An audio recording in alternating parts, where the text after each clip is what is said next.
المناطق. I love dates since I was a kid. Whenever I find a date, I will eat it. One weekend I was sitting at home and I said, why don't I study that? تعرفوا على إكرام التي حولت شغفها إلى مهنة قد تساعد في التغلب على تحدي إطعام 10 مليارات. Date palm is one of the most beautiful plants in the world, in my opinion.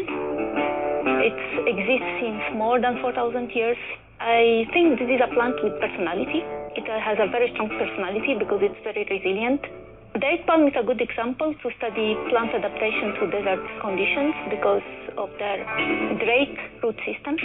Their system is very complex. I call it a great hydraulic system. So they can form roots that grow laterally to the superficie, so that allows it to uptake water quickly when there is high moisture or when there is occasional rainfall. They also develop very deep roots seeking the water. The shoot is very interesting because it has great ability to resist high temperature. So they start flowering around 25-30 degrees. The fruits mature at 60-55 degrees.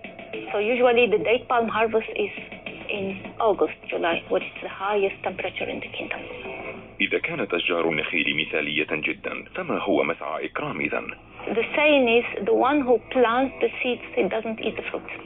That's how slow the dates grow. So what we are doing now is we try to optimize the transformation protocol. So the protocol is already established, which is good. What we want now is to take advantage of this established protocol to accelerate the growth using either a foreign DNA or using a metabolite or using a microbe that can help make the plants grow faster. That will help us to create the fast palm.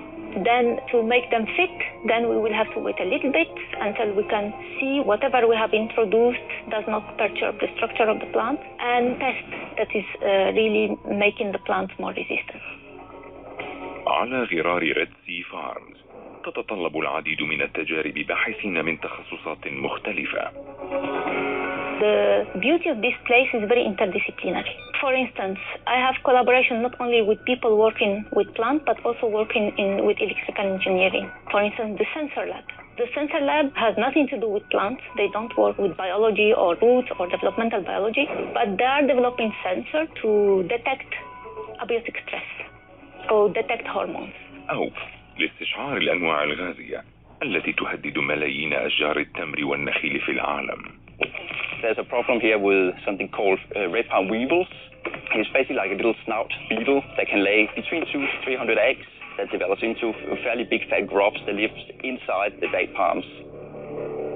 And they basically eat the interior of those date palms and ferment the interior until those date palms the trunks are basically all hollow. So if you get a windy day, they might completely fall over, and that's obviously affecting the yield of those date palms. So we are trying to detect which ones are infested and which ones are healthy, and we're using drones and various types of cameras to do that.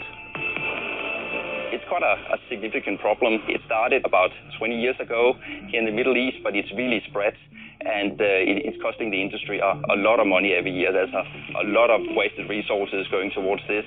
There's a lot of yield that's lost because of outbreaks in certain areas, and this date palm farm in particular has some issues with red palm weevils.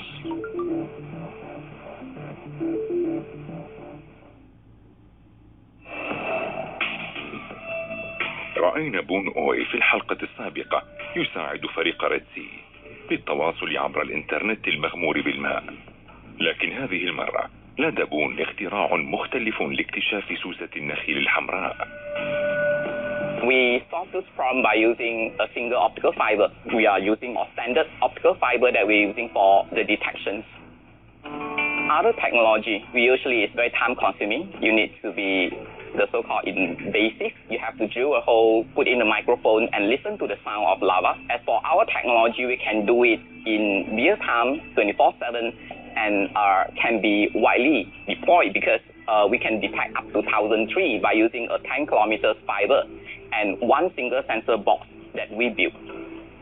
If this problem go without control, then it will lead to a disaster.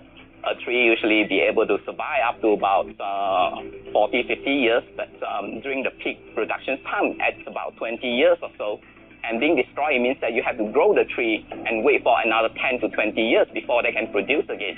That's actually damaging the economy significantly. تواجه الاقتصادات النامية العديد من التحديات. ندرة المياه من الأمور